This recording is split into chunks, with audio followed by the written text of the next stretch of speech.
नमस्कार, बहुत स्वागत है आपका खास खबर में। मैं हूं आपके साथ ऋतु ज्ञानवानी। कटनी कॉटन के गोदाम में आग लगी है। गोदाम में रखा सामान जलकर खाक हुआ है। फायर ब्रिगेड ने आग पर फिलहाल काबू पा लिया है। इस वक्त की बड़ी खबर आपको बता रहे हैं। माधव नगर के झिझरी इलाके की ये पूरी घटना बता रहे हैं। आग लगने के कारण फिलहाल अज्ञात बताए जा रहे हैं। गोदाम में आग लगी है, कॉटन के गोदाम में आग लगी है और सारा सामान जलकर खाक हो गया है। फिलहाल आग के कारणों का पता नहीं चल सका है। आग पर काबू पा लिया गया है।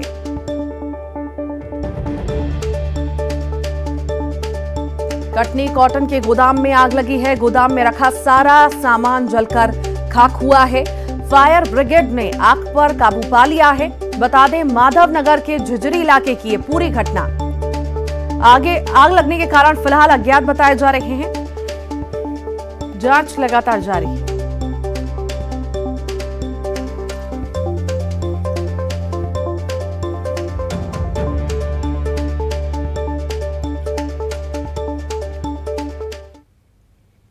जबलपुर से इस वक्त की बड़ी खबर आपको बता दें। विधायक के बेटे ने खुद को गोली मारी है। जी हां, एमएलए संजय यादव के बेटे ने खुदकुशी की है। 16 साल के बेटे विभू ने सुसाइड किया है। लाइसेंसी पिस्टल से खुद को गोली मारी। बरगी से विधायक के संजय यादव, पुलिस को सुसाइड नोट भी मिला है। विधायक संजय यादव के घर एफएसएल टीम पहुंची है। सुसाइड के कारणों का लगातार पता लगाया जा रहा है। तथ्यों की जांच की जा रही है। वरिष्ठ पुलिस अधिकारी भी मौके पर मौजूद हैं।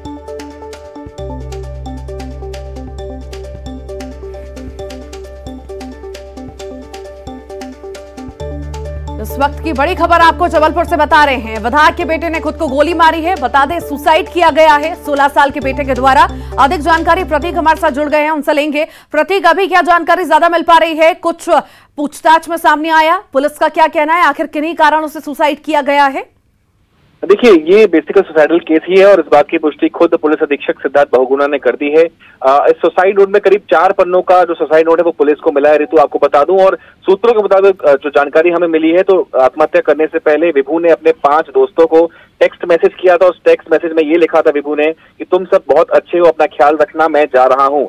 जहां तक सुसाइड नोट की बात है, सुसाइड नोट की शुरुआत में ही विभू ने अपने मम्मी यानी जो संजय यादव विधायक है और अपनी मम्मी की तारीफ की है कि वो बहुत अच्छे हैं।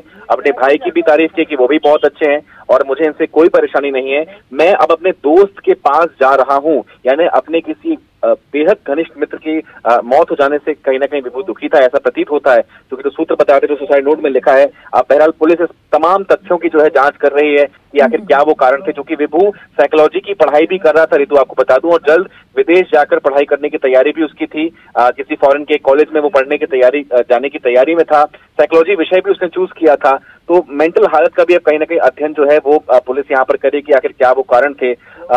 तमाम जो परिवार के सदस्य हैं, चाहे वो विधायक हो या उनकी पत्नी हो या भाई हो, उन तमाम लोगों से भी बातचीत की जाएगी। अभी फिलहाल जो डेड बॉडी है वो निजी अस्पताल में ही है विभू की, और संभवतः पोस्टमार्टम होने के बाद कल जहां तक जो है अंतिम संस्कार हो सकता है। लेकिन फिलहाल बड़ी खबर यही है कि सुसाइड नोट जो मिला है उसमें अपने माता पिता की तारीफ की है। किसी दोस्त के मौत से गम का जिक्र है और अब मैं उसके पास जा रहा हूं, इस बात का उल्लेख अपने सुसाइड नोट में विभू ने किया है। तो प्रथम दृष्टया कुछ तस्वीर साफ होती इस मामले की दिख रही है। बहरहाल पुलिस का फाइनल वर्जन क्या होता है ये कल या परसों स्पष्ट होगा। ऋतु जी, चलिए, बहुत शुक्रिया जानकारी को साझा करने के लिए।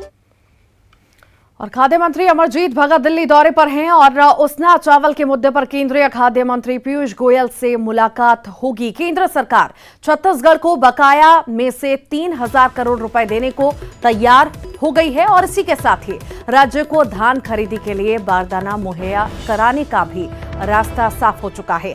न्यूज 18 से खाद्य मंत्री अमरजीत भगत ने एक्सक्लूसिव बातचीत की। छत्तीसगढ़ को केंद्र सरकार ने 3,000 करोड़ रुपए और बारदाना देने का रास्ता साफ कर दिया है। खाद्य आपूर्ति राज्य के अधिकारियों की और केंद्र सरकार के बीच हुई बैठक के बाद ये फैसला लिया गया है और इस पर बात करने के लिए मेरे साथ केंद्र खाद्य आपूर्ति मंत्री अमरजीत भगत है। सर, एक लंबे समय से आपकी जद्दोजहद थी कि बकाया आपको मिल जाए।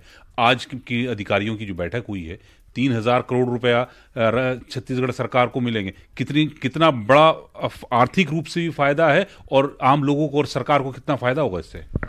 देखिए, छत्तीसगढ़ सबसे बड़ा काम है धान खरीदी का और वहाँ प्रदेश का भी पहचान है धान का कटोरा से।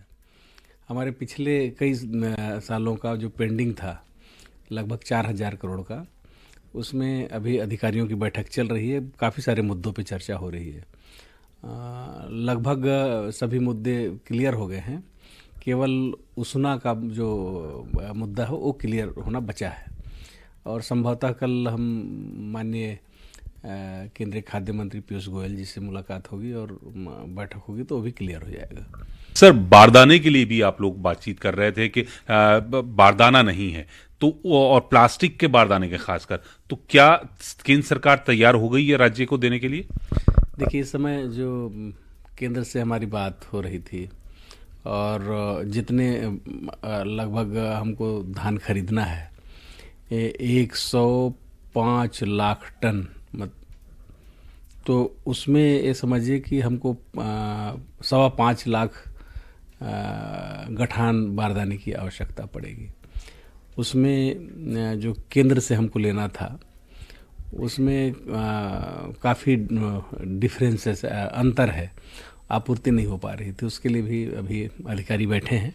मामला अटका हुआ है वो उसना चावल का है, वो उम्मीद कब तक करते हैं कि ये कब तक हल हो जाएगा? देखिए, एकाएक अगर कोई भी चीज़ निर्णय लिया जाता है तो आप समझ सकते हैं कि इतने बड़े एसेट्स लगे हैं, इतने मेन पावर लगे हैं, और अगर उसको फरमान जारी कर दिया है कि हम ये बंद करते हैं तो बहुत सारे लोग जो है उससे प्रभावित होंगे। तो कल मीटिंग होगी तो पक्ष रखेंगे, तब वो भी उम्मीद करते हैं कि क्लियर होगा। तो अमरजीत साहब कह रहे हैं कि कल उम्मीद करते हैं कि केंद्रीय खाद्य आपूर्ति मंत्री पीयूष गोयल मांगों को मान लेंगे और उसना चावल का जो पेंच अटका हुआ है वो भी हल हो जाएगा, जिससे आम लोगों को और किसानों को फायदा हो। कैमरामैन बीनू के साथ नई दिल्ली से अशरफ काज़मी, न्यूज़ 18। और इसी बीच बड़ी खबर आपको छत्तीसगढ़ से बता दें, हटाए गए हैं डीजीपी अवस्थी। नशे के कारोबार और कानून व्यवस्था कारण बना है। गृह विभाग की समीक्षा के बाद मुख्यमंत्री का यह निर्णय है। मुख्यमंत्री भूपेश बघेल ने डीएम अवस्थी को हटाने के आदेश दिए हैं। बघेल के मुख्यमंत्री बनने के बाद 20 दिसंबर 2018 को अवस्थी डीजीपी बने थे। अपेक्षाकृत कम ओहदे वाले राज्य पुलिस अकादमी के डीजी बने अवस्थी। 1989 बैच के आईपीएस अशोक जुनेजा होंगे अगले डीजीपी। मुख्यमंत्री के विश्वस्त अधिकारियों में ये गिने जाते हैं जुनेजा। तकनीक के सहारे क्राइम डिटेक्शन में जुनेजा को महारत हासिल है। जुनेजा ने न्यूज़ 18 से कहा, कल ग्रहण करेंगे डीजीपी का पदभार। और इसी के साथ ही रुक रहे हैं छोटे से ब्रेक के लिए। इंदौर के लाल पिच पर धमाल, अय्यर का बल्ला, आवेश की रफ्तार, कीवियों पर जोरदार प्रहार। 2021 टी20 विश्व कप में भारतीय टीम का सफर खत्म हो चुका है। ये सफर भले ही वैसा नहीं था जैसा कप्तान कोहली, कोच रवि शास्त्री और पूरी टीम ने सोचा था, लेकिन कहते हैं ना कि जिंदगी आगे बढ़ते रहने का नाम है। तो हमारी भारतीय टीम भी टी20 विश्व कप को एक बुरे सपने की तरह भुलाकर अपनी अगली सीरीज की तैयारियों में जुट गई है। 17 नवंबर से न्यूजीलैंड के खिलाफ टी20 सीरीज के लिए भारतीय टीम का ऐलान कर दिया गया। टीम का ऐलान होने के साथ ही इंदौर में जश्न का माहौल है। रोहित शर्मा की कप्तानी वाली इस 16 सदस्यीय टीम में इंदौर के 2 युवा खिलाड़ी वेंकटेश अय्यर और आवेश खान को जगह मिली है। ये दोनों खिलाड़ियों को आईपीएल 2021 में किए प्रदर्शन का इनाम मिला है।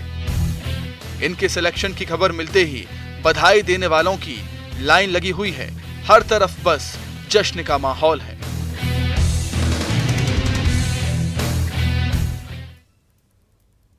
सटीक यार्कर के लिए जाने जाने वाले आवेश खान के घर जब से उनके भारतीय टीम में सिलेक्शन की खबर पहुंची है, तब से स्थानीय लोग और रिश्तेदारों की भीड़ लगने लग गई है। हर तरफ से उन्हें बधाइयां मिल रही हैं। घर पर भी इंदौर स्थित आवेश खान के घर जश्न का माहौल शुरू हो गया है। शहर के क्रिकेट प्रेमी आवेश के घर ढोल नगाड़ों के साथ शुभकामनाएं देने पहुंचे। आवेश को आईपीएल के इस सीजन में उनके शानदार प्रदर्शन का इनाम मिला है। टीम सिलेक्शन के बाद आवेश खान ने न्यूज़ 18 से बातचीत में कहा कि वो अपने खेल से इंदौर और देश का नाम रोशन करेंगे, साथ ही 135 करोड़ भारतीयों की आशाओं पर खरा उतरने की कोशिश करेंगे।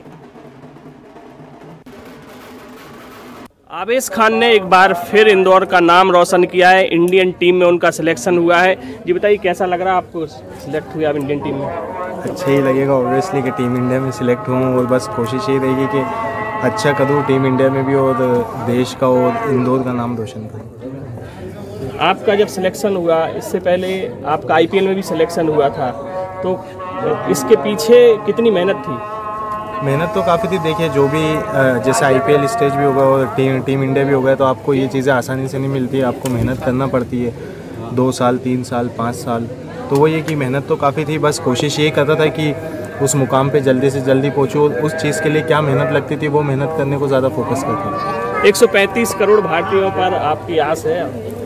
हाँ, वही है कि कोशिश तो वही है कि अच्छा करने को देखूँ, टीम को जिताने को देखूँ, क्योंकि लोग अब जैसे टीम में नाम आया तो लोगों की एक्सपेक्टेशन भी ज़्यादा होती है। और वही है कि हमेशा सोचते हैं लोग कि अच्छा परफॉर्मेंस करे, तो वही है कि बस कोशिश यही करूँगा कि मैं अपनी साइड से 100% दूँ और ऐसा परफॉर्मेंस करूँ जिससे टीम जीते। आवेश की माताजी भी यहाँ मौजूद हैं। जी बताइए, आवेश का बचपन कैसा था, कितना जुनून था क्रिकेट को लेके? उसका जुनून ही उसको यहाँ तक लाया है। उसको बहुत जुनून था खेलने का। उसको तो मना करती थी मैं कि नहीं, पढ़ाई पर ध्यान दो, क्रिकेट से कुछ नहीं होगा, मगर वो जुनून ही उसका इतना था कि वो आज मतलब इस पायदान पर पहुँचा है। आवेश के पिताजी भी उनके साथ हैं। जी बताइए, कितनी मेहनत की आपने आवेश के लिए? मेहनत तो आवेश की थी साहब, ये तो हमारी तो सिर्फ दुआएं हैं, और मेहनत तो इसकी थी। और इतनी मेहनत थी कि ये बिना खाए पिए सुबह 6 बजे उठ के चला जाता था। उसके बाद 10-11 बजे आता था और बस खा पी के रेस्ट करता था और शाम को फिर चले जाता। तो मेहनत तो कम से कम ये समझ लीजिए कि 10 घंटे करता था। शुरू में जब क्लब स्तर का क्रिकेट खेलता था तो समझ लीजिए कि 40 किलोमीटर साइकिल चला के जाता था। 10 किलोमीटर जाना, 10 आना, और शाम को फिर 10 किलोमीटर जाना और 10 आना। उसके बाद में पिच पे जाके वहाँ वर्कआउट करना। तो आवेश के सिलेक्शन के बाद इंदौर में जश्न का माहौल है और अब लोगों को यही उम्मीद है कि वो देश का नाम भी रोशन करें। अरुण त्रिवेदी, न्यूज़ 18 इंदौर। ये तो रही आवेश खान की बात। एक और जहां आवेश खान अपनी सटीक गेंदबाजी के लिए जाने जाते हैं, तो वहीं क्रिकेटर वेंकटेश अय्यर अपने ऑलराउंड प्रदर्शन के लिए जाने जाते हैं। IPL 2021 के दूसरे चरण के लीग में जिस खिलाड़ी ने अपने ऑलराउंड खेल से सबको अपनी ओर आकर्षित किया, वो नाम वेंकटेश अय्यर का है। KKR को IPL के फाइनल में पहुंचाने में अय्यर की भूमिका सबसे अहम रही थी। उन्होंने KKR के लिए पारी की शुरुआत करते हुए कई शानदार पारियां खेली। इसी का नतीजा रहा कि उन्हें न्यूजीलैंड के खिलाफ सीरीज के लिए चुन लिया गया। टीम इंडिया में सिलेक्शन के बाद इंदौर पहुंचे क्रिकेटर वेंकटेश अय्यर ने न्यूज़ 18 से खास बातचीत में कहा कि भारत को वर्ल्ड कप जिताना उनका मुख्य मकसद है। वो अपने खेल से इंदौर और देश का गौरव बढ़ाएंगे। इंडियन टीम में सिलेक्ट होने के बाद वेंकटेश अय्यर इंदौर पहुंचे हैं, वो मेरे साथ हैं। जी बताइए, कितनी मेहनत की इस मुकाम तक पहुंचने में? बहुत मेहनत करी सर, और मेहनत तो हमेशा करती रहनी पड़ेगी, कुछ शॉर्टकट नहीं है टीम में आने का। तो काफ़ी मेहनत की और मेरे से ज़्यादा मेरे माँ बाप ने काफ़ी मेहनत की है और उनका शुक्रिया। इसका श्रेय आप किसको देना चाहेंगे? इतनी बड़ी सफलता आपको मिली, आप इंडियन टीम में पहुंचे। कहना ही पड़ेगा मेरे पेरेंट्स, उन्होंने मेरे लिए बहुत हार्डवर्क किया। मेरे जितने भी वेल विशर हैं, मेरे कई कोच रहे हैं, पर जो दिनेश शर्मा सर, अमित खुरासिया सर और चंद्रकांत पंडित जो मेरे प्रमुख कोच रहे हैं, उनका मैं खास तौर पर धन्यवाद देना चाहूँगा। ये गली क्रिकेट का कितना रोल है आपको करियर को इतनी ऊंचाई तक ले जाने में? हर कोई जो क्रिकेट खेलना स्टार्ट करता है वो अपनी गली क्रिकेट से स्टार्ट करता है। जब 4 बच्चे खेलते हुए दिखता है। क्रिकेट एक ऐसा गेम है अपने देश में कि सभी को एक कर देता है वो गेम। तो मैं भी गली क्रिकेट से स्टार्ट किया और गली क्रिकेट में खेलते खेलते मुझे एहसास हुआ कि नहीं, मुझे और प्रोफेशनल प्रैक्टिस की ज़रूरत है। तो अभी भी जब भी मुझे मौका मिलता है तो मैं गली क्रिकेट खेल लेता हूँ अपने दोस्तों के साथ। तो गली क्रिकेट सिर्फ मेरे क्रिकेटिंग करियर के लिए नहीं, मेरे नॉर्मल पर्सनालिटी के लिए भी बहुत ज़रूरी, क्योंकि उससे मुझे मेरे दोस्तों को जानने को मिलता है और परिवार वालों से और नेबर से इंटरेक्ट करने को मिलता है। अब आपका मकसद क्या है? आप आगे क्या करेंगे? भारतीय टीम में तो आप सिलेक्ट हो गए। मैंने सिर्फ भारतीय टीम में सिलेक्ट होने के लिए क्रिकेट स्टार्ट नहीं किया था। मुझे भारतीय टीम को मैचेस जिताने, टूर्नामेंट्स जिताने और मौका मिलेगा तो आगे जो इंटरनेशनल स्तर के वर्ल्ड कप्स भी होंगे तो वो भी जिताने। तो मकसद तो यही है कि देश का नाम गौरवान्वित करें और जो भी जिन्होंने इस यात्रा में मेरे साथ रहे हैं उनका सर ऊंचा रखूं। आप इंदौर के रहने वाले हैं, कैसा लगता है आप सबसे स्वच्छ शहर से जब वहाँ पहुँचते लोग क्या कहते हैं? जी हाँ, इंदौर की तो सिर्फ तारीफें होती है। इंदौर हर मामले में नंबर 1 रहा है और क्लीनेस्ट सिटी ऑफ इंडिया है, तो बहुत अच्छा लगता है। एज ए क्रिकेटर ही नहीं बट ये बहुत प्राउड मोमेंट है कि मैं इंडिया की सबसे क्लीन सिटी से हूँ, ये कहना बहुत अच्छा लगता है मुझे। तो इंदौर ही होने का मुझे काफ़ी गर्व है। तो वेंकटेश अय्यर का मकसद है कि भारतीय जो टीम है वो वर्ल्ड कप जीते और जितने आने वाले टूर्नामेंट है वो भी जीते और इसी मकसद के साथ वो क्रिकेट में अब आगे बढ़ेंगे। अरुण त्रिवेदी, न्यूज़ 18 इंदौर। और इसी के साथ ही खास खबर में फिलहाल के लिए इतना ही। खबरें लगातार जारी हैं।